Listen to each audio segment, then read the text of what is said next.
If you need something done right and correctly, look up Liberty Networks. They're out of Helena. It's run by Steve Laprame. I am sitting here with somebody that came by the booth today. His name is Cole. Cole, introduce yourself. Tell us who you are. Well, my name is Cole Kohlberger. Currently, I'm a longtime resident here in Flathead. Live here in Kalispell. Moved down from Columbia Falls. Currently, I work for the state of Montana with the Department of Corrections here at the new pre-release here in Kalispell, and I also have currently serving a contract with the Montana Army National Guard. How long have you been with the National Guard? I would say almost 4 years now. 4 years? What do you do for the National Guard? Currently, right now, I'm an infantryman. All right. What are you doing at the fair? Well, my wife drugged me here today. She's standing outside and she's eyeballing me right now. So she decided she wanted to come on down and have some good food and, make some memories, I suppose. So let's talk about good food. What is the best food on the street here? What's your food of choice? See, for me, I don't know why, but I'm a corn dog guy, man. Corn dogs. Love that. What about the wife? She's a big funnel cake person. Funnel cakes and corn dogs. Yeah. You're not the first person that sat down and said that. Really? I'm going to have to start a tally because I think it's between corn dogs and funnel cakes and Island Noodles. Really? Well, I do see a lot of people over there. Island Noodles is busy all day long. They are. Have you had that yet? I've had it plenty of times myself, and it's always pretty good. I had it the first time last night. It was pretty good. Yeah. I might have to do it again tonight. So, come to the fair. Do you visit all the vendors? Do the rides? What do you do? Yeah, usually I always stop by all the vendors. I like to go and see the horses. I'm a big horse guy. Did you watch any of the 4-H shows? I did not. We need to get some of those 4-H kids down here to talk about. I know. Animals. I think they would. I think they would enjoy themselves a whole lot. Perfect. Which vendors have you visited? Have you seen the safe guy across the street? Yes, I have. I went in there not too long ago and I saw his stuff, and I really liked some of his stuff. I mean, all from Berna to the gun safes, etc. I'm a big guy. I have far too many firearms for my own good. Well, you can never have enough. I mean, they start with safes like this, and they make safes like this, Yeah. And then they make safes like this. Then for eventually a reason. I'm gonna get a big giant vault in my then house. It has to be a vault, and maybe a trailer or a underground bunker or something. Definitely. Yeah. What else you doing at the fair? I mean, right now, me and my lady we went into 4-H shack, the shooting event shack, and we decided to have a little duel, and she actually ended up beating me. Now she's out there laughing. We should put her on next. I know. Maybe I should. She's full of stage fright, and she hates being in front of people, but maybe I'll just force her up here. Are you guys going to go to the rodeo? She wants to. Me, I'm just kind of like, because I've been to a dime a dozen rodeo, but she always loves them. What's your favorite event at the rodeo? Oh, it's always got to be bull riding.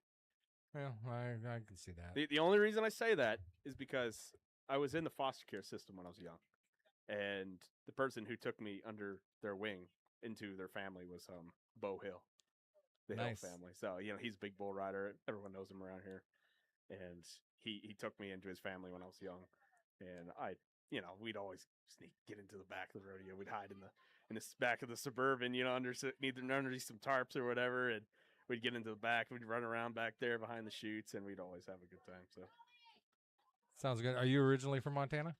I wasn't originally born from Montana. No, I originally was born in Pennsylvania.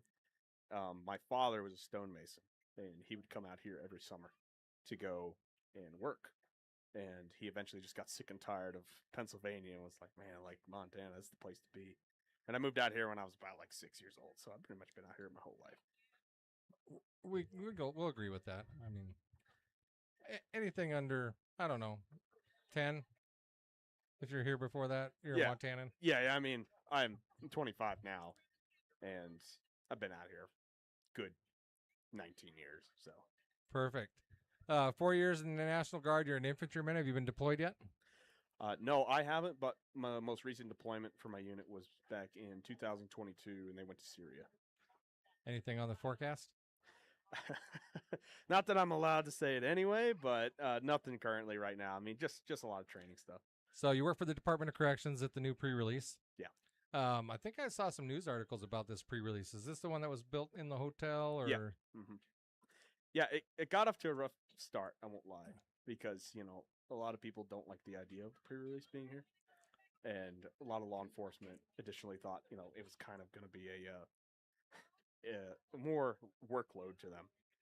But what ended up happening was we ended up getting people in November, and next thing you know, like, we've had a wonderful time integrating these people back to society. I originally started my law enforcement career in the Flathead County Jail, and the things you see in that jail and the lack of resources we have people once we just kind of kick them out on the street or they come back from prison or whatever, it's very eye-opening when you kind of think about it. So how long has that pre-release been open now? It's been open since, I have to think long and hard about this, November, technically. I mean, we had people staff there in October getting the place ready, but we accepted our first residents in November. How many people you got in? We currently have 47. 47. Yeah. And this is the first one that's run by the state. Yes. So, full disclosure, I used to work at pre-release in Helena. Yeah. With Boyd Andrews. Yeah, they're all contracted out. They're all contracted out. My $10 an hour working as a security. Yep, pretty much the same thing here. Yep. But what do you think the benefits to the community are having a pre-release? I definitely think because what usually ends up happening is the closest pre-release here to Kalispell is like Missoula. Just for an example, is Missoula. All these guys, while they're with us, they have to have a job the whole time. They face disciplinary issues that, we enforce when they screw up. But we set them all up with these resources all the way in Missoula, but they have family here in Flathead, right? And then next thing you know, they get done in Missoula, and they kick them out in Missoula, and they're like, all right, report to your PO, your probation officer, and have fun, like, don't screw up. But, everything that they've established is in Missoula. It's not here. So I don't think a lot of people understand the pre-release system is actually a part of probation and parole. You can't leave the pre-release. No, you cannot. You can't walk out. If you don't check in at night, it's an escape. Yep. So, what would you say is the hardest part about working over there at the pre-release? It's definitely the hardest thing is that most individuals, they walk into that environment, and they may be for the former law enforcement, they might not. You get jaded very quickly into how these people are, because you have the ability to read their files, you have the ability to see what they've done, and it's hard, or it's easy to just be like, that he's no good. Why is he even here? But everybody's a human being, and they all deserve a chance, and that's why they're here in a program, because they want it to be. I think if we used the programs correctly and they were enforced correctly, they'd be successful, a lot more successful than they are. I wish there was more education on how people move through the system. So, from being accused of something to being convicted of something to being sentenced to something, and then how they end up at a pre-release. Yeah.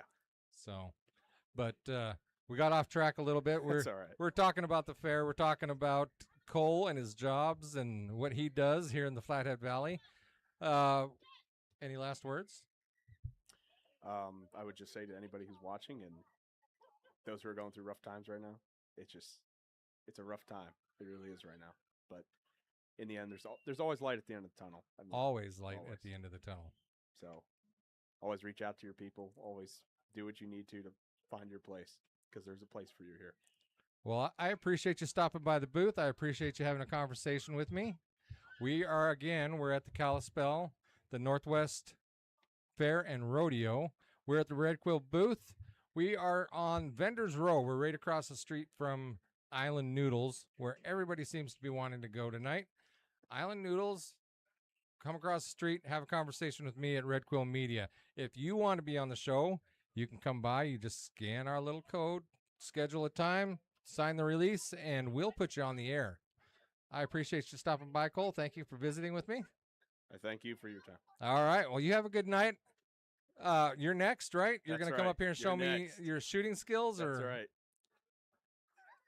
No, she's shaking her head. She's bashful. All right. Well, I appreciate you guys. You guys have a good night, and we will see you around the fair. All right. I appreciate it.